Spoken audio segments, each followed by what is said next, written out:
Morning, everyone. I think we're all ready to begin. Let's see, no public comment, and I think we can plunge right into the finance items. Good morning, Mr. Worst. Good morning, Dr. Randalls and Finance Committee board members. Our first action item is our purchasing agenda for today to go to the board on at their October 3rd meeting, combination of some support materials and instructional materials, and of course building and site purchasing items for both sinking fund projects and bond projects. So I don't know if anyone has any specific questions on the items on the purchasing agenda.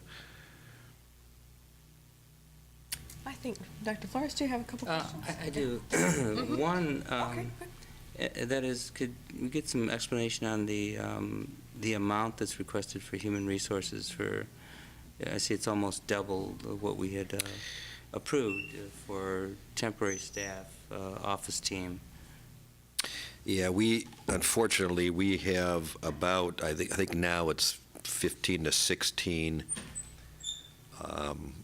We've had a tough time hiring secretaries for buildings, and so most of this increase is because we have 15 or 16 temporary employees from the staffing service working as secretaries in our building as we continue to try to hire secretaries. It's been a challenge with this environment, almost full employment in this county, and most of the good people, frankly, have jobs, and so we're just having a tough time getting that. So we had to increase that to cover the continued need for temporary secretaries primarily. So there's obviously reduced expense and salary and benefits at this point in time, and it's increased by the fact we're going to the outside. So HR continues to work on trying to fill those positions with permanent employees. In fact, some of the temporary employees I'm aware are working out very well, would like to come to work for us full time. So we're working through some of those hires over the next several weeks here. That's the main reason why that went up so much, Dr. Flores. Okay.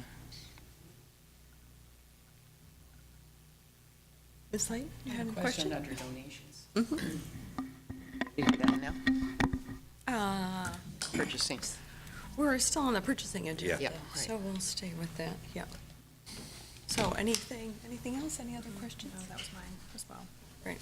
Yes. One more question related to purchasing. I believe this is under purchasing where we have approved, or we're asking to approve Brian Dykema for architect. There's a reference to our not having filled the I guess, director of design and construction, I believe. We have a position open. What is the progress on that?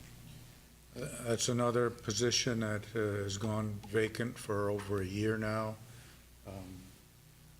By position definition, that needs to be either a licensed architect or a licensed engineer.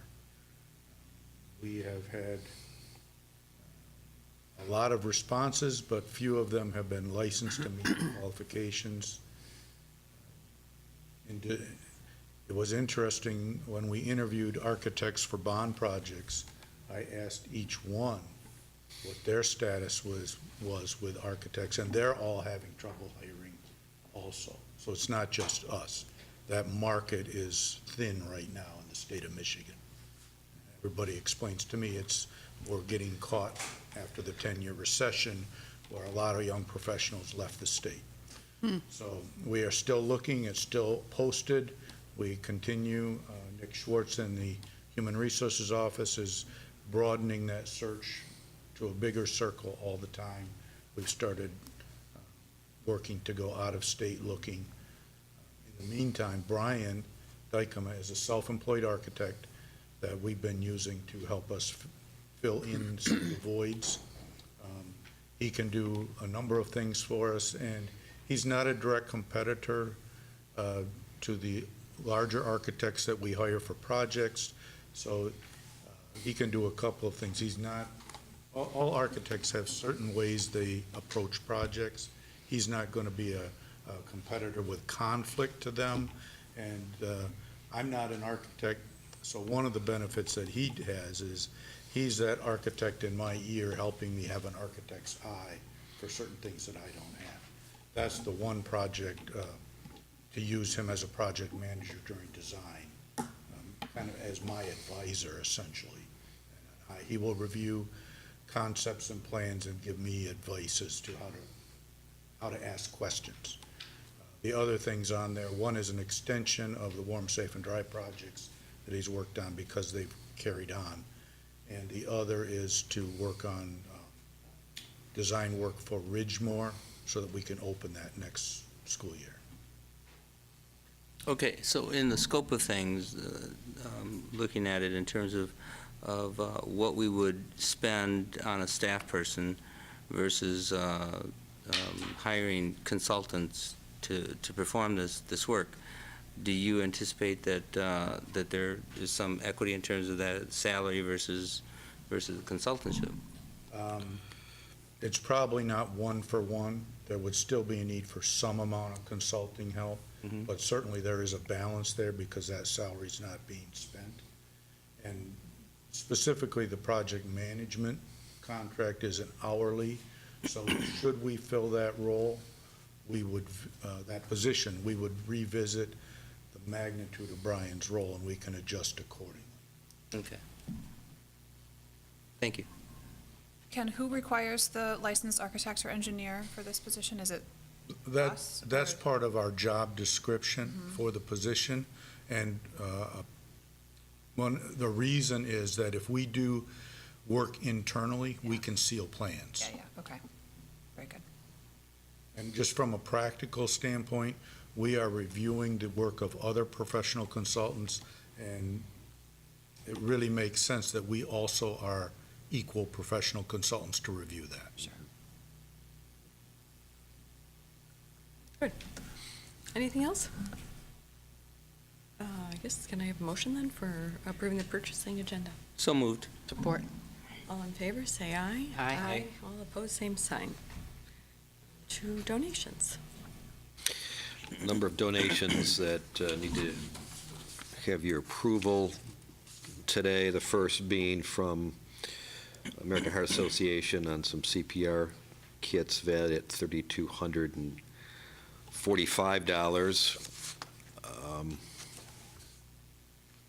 Dr. Reynolds, I don't know if you want me to just go through these all at once and come back and Yeah. approve them then.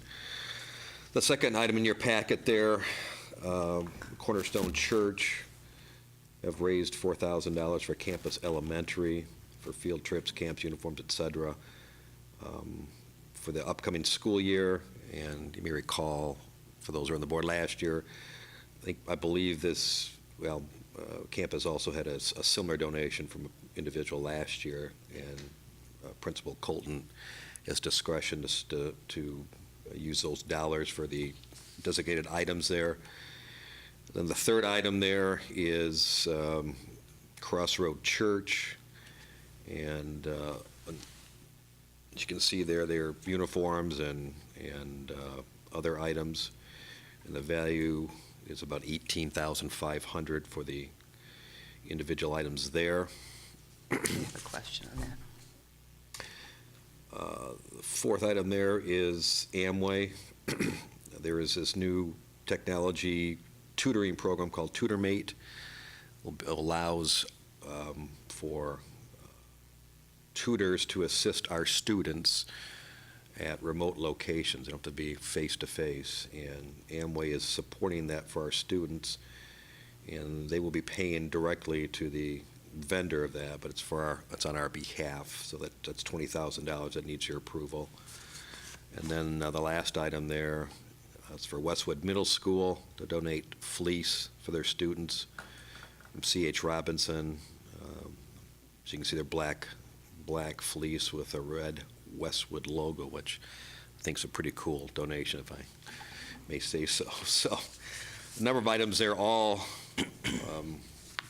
supportive of our students and the strategy of the district. So I have a question. I have a question on the donation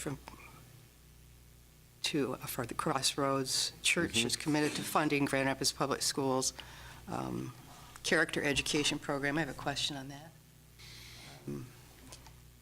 Is this our program, or is this church's program?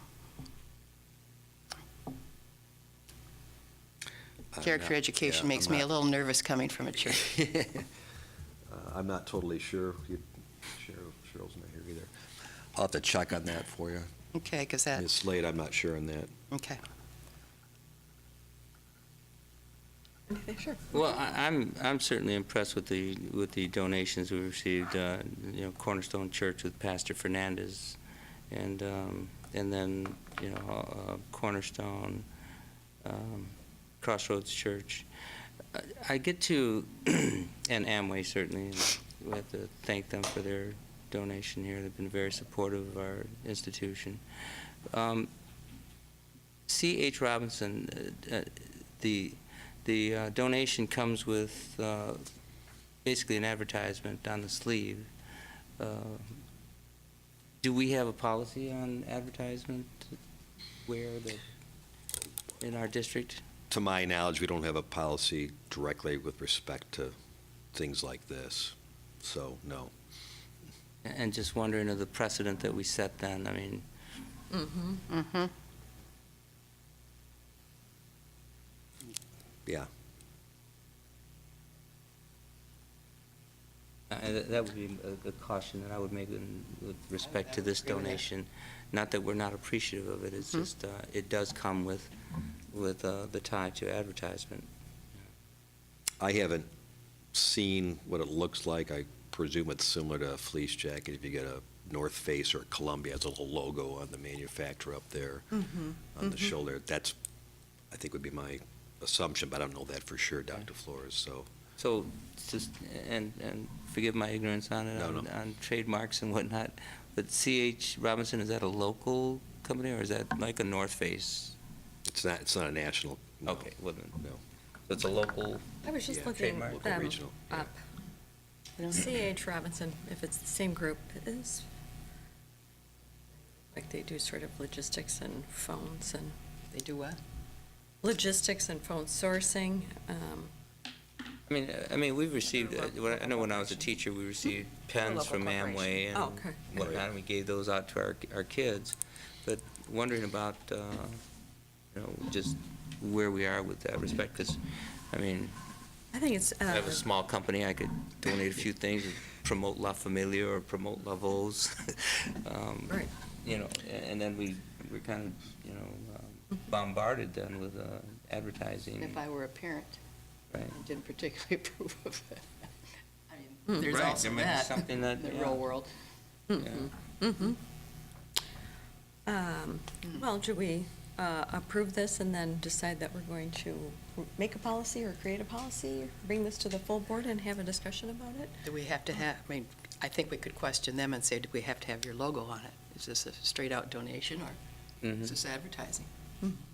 I mean, Sure, we'd Yeah, be yeah. happy to accept, but if we accept everybody's donation with their name on it, we could have some problems. They'll look like race car Right. drivers soon. Everybody will Right. have a logo. Mhm. As a parent, I might not like that. Well, I might suggest certainly if it's a concern that maybe we address it with some kind of policy going forward. But again, I'm not aware that there is one from what I've looked into the I think board that's sort of policies. So it's The kind bind of a, we're in the second is we don't have anything in writing saying no logos and, but then the other thing is, then we have a precedent that people say, well, they've got their logo.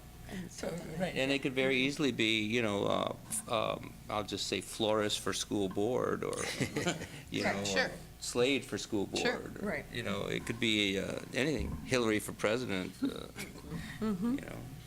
well, obviously, with no policy, it gives us discretion whether to accept it or not in terms of what the logo looks like. But again, I haven't seen how this looks and how big it is. I haven't seen a picture of it, to be honest with you, so I'm not sure.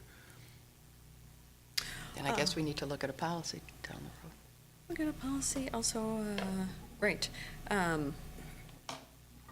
The other piece is, who is interfacing with them in terms of, and we can get back, have that person get back with us in regard to. So do we want to approve this donation then? This particular one, the 10,000? I personally am Not not until- in favor. Not until we get some. Until we have clarity. One, Yeah.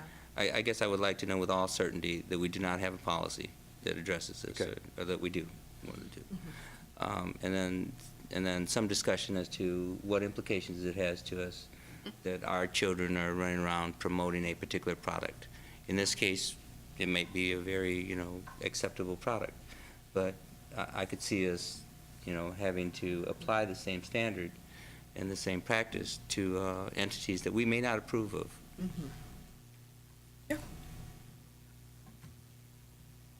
Yeah, I believe we would have you'd have the ability to defer action on that, and if, in the meantime, get information for him, we could bring it back directly to the board on the Monday meeting.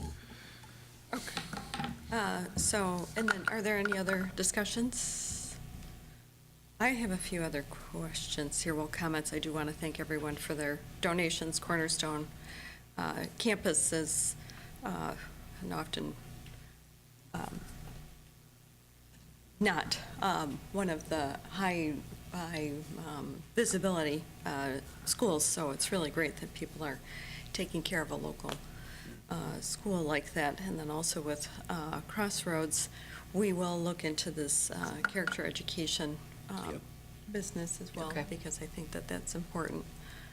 Because we could have all kinds of churches decide to do so. Certainly. Well, that, and then, yeah, so I think that that's worth fleshing out further. The piece about Amway is interesting and exciting. It would be good to be able to measure, and maybe this is Ed Committee more than Finance, but we have to approve it, how children do with this tutor mate service as opposed to real people on hand doing tutoring. In pediatrics, development is a big issue, and that actual interface is critical in boosting learning versus technology. And we know that if you're handwriting something, you learn more, you retain more than if you're on a computer.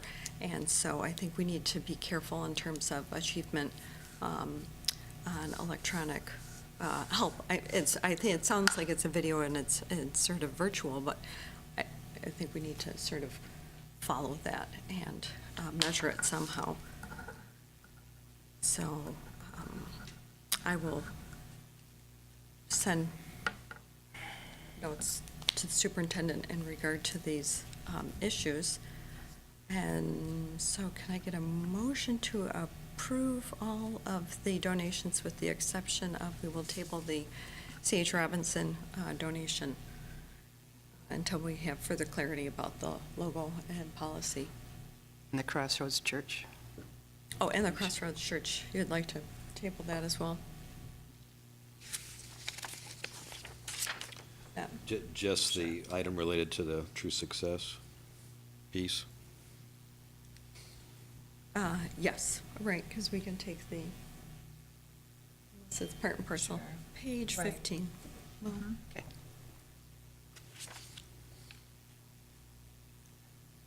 Page 15. Page 15? 15, yeah. That's yeah. Just to have clarity about how we want to Right. move forward.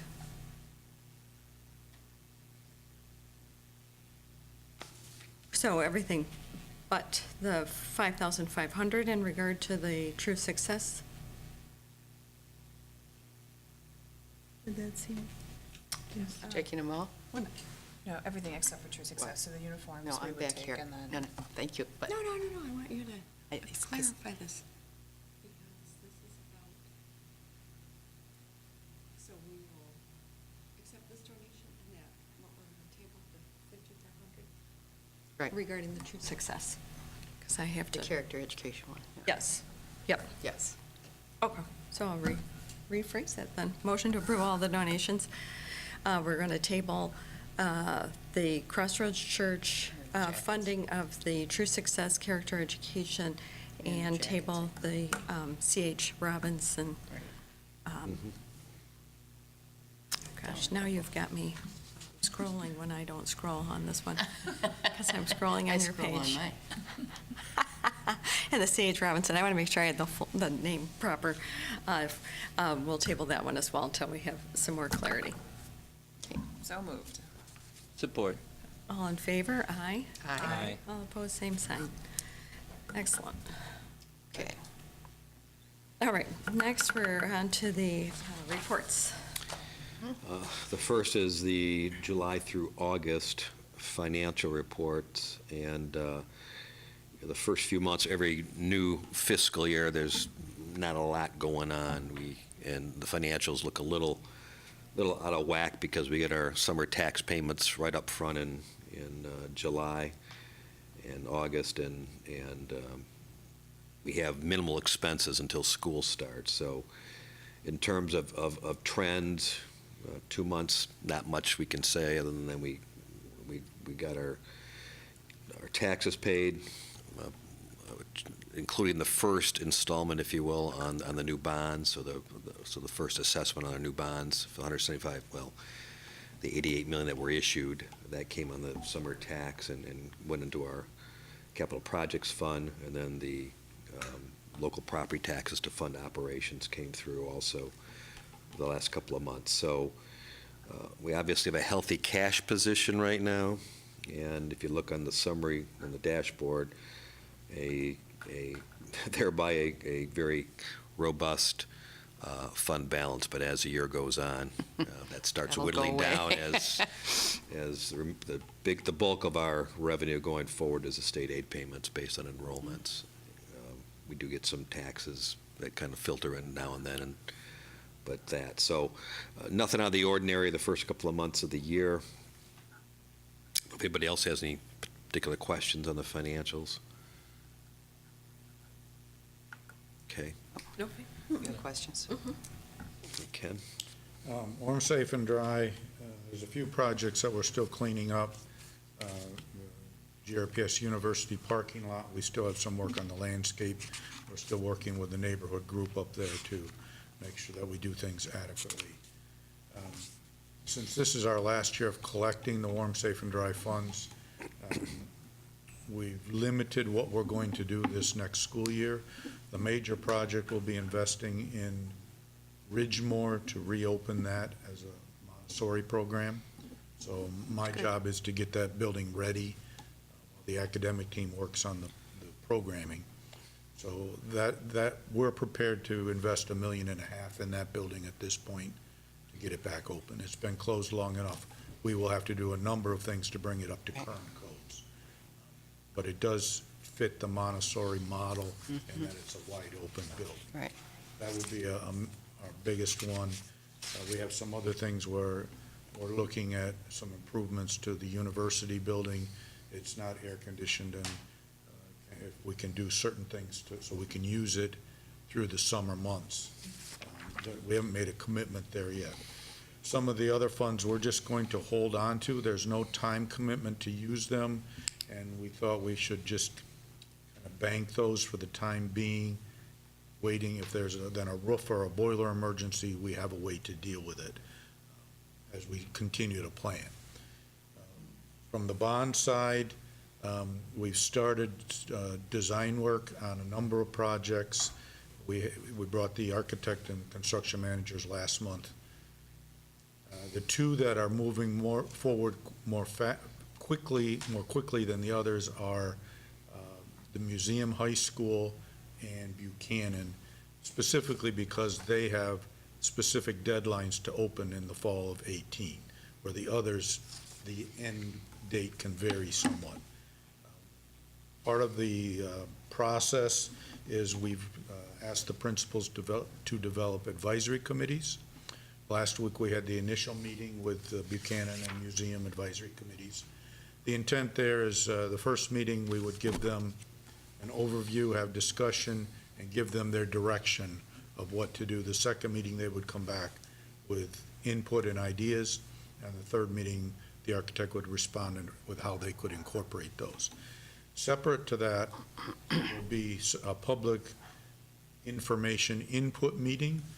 It will follow the advisory work because we need some basis, and the architect has to get something visual for the public meetings, but then it will be put on to share what we're seeing in each building and allow for input of what folks like. It may be that there are several concepts presented, and let them put the stickers on what appeals to that community. We would like to do those in early November. May not meet that for all buildings, but that's our goal. Try and stay out of the holiday season as much as possible. As an aside to that, this morning after this meeting, we have a vendor fair scheduled at University. We put information out through all the trade associations. And there's two concepts we're trying to do. We'll have all the architects and construction managers there, and we want to be able to connect smaller contractors, local contractors, anyone who's interested with each of those, so they can make that connection. And if there's places where the construction managers can help smaller contractors, maybe team up with somebody else, help them with their bonding limitations, whatever is needed, make those connections. And also with the architects, so that we're designing bid packages that are actually biddable to the greatest number of local contractors. Sometimes it's easy to make a trade package so big, no one can bid it, or very few can bid it. We want to try and accommodate as much as we can. Also, if there are any folks that are looking for employment, we will be able to take resumes and then distribute them to all the construction managers afterwards to then pass on to smaller contractors that may be looking to hire someone. So that will take place this morning. Specific jobs that are going on under the bond, the museum school and Frost Middle High School. Museum school, there's some minor work that has to be done to finish up what we would call punch list. We are going to meet with Rockford and King Scott this week and walk through and make sure we've not only identified everything, but identified the timelines to get it done. And then at Frost Middle High, things that are continuing, the gym won't be ready till about the end of October. The outdoor classroom is still being constructed, and then that also has punch list items inside that have to be dealt with. But both are moving along well. We have occupancy. It's safe to be in them. That's not a concern. And both have turned out very nice. Any questions? Can I actually make a request? Would it be possible to get in our packets, maybe a dashboard report of progress, just so that we could see on a monthly basis kind of where we're at with all of the bond projects? So, if those advisory council meetings are scheduled, give us a sense of when the community meetings are. If it's in design development, are we 50% complete, 75% complete, anticipated construction start, just so that we have a sense of really where all these projects are.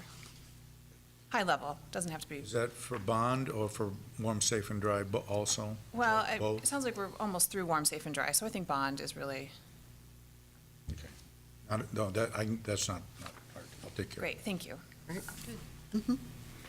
And Ridgemore will be Montessori for 4-year-old to 5th grade, or what is the vision on that? I haven't heard. No, We need to take that to the academic I side. was going to say, Oh, okay. yeah, probably not. I'm typically ahead of their curve. Oh, okay. They tell me to get it ready. Saying open the Right, building. right. Yeah. And my timeline Yeah. is further out than theirs. Right. I can't answer those specifics. I know it starts before kindergarten, but I don't know the top-end grade. And Okay, I will find out and bring it next month. okay, great.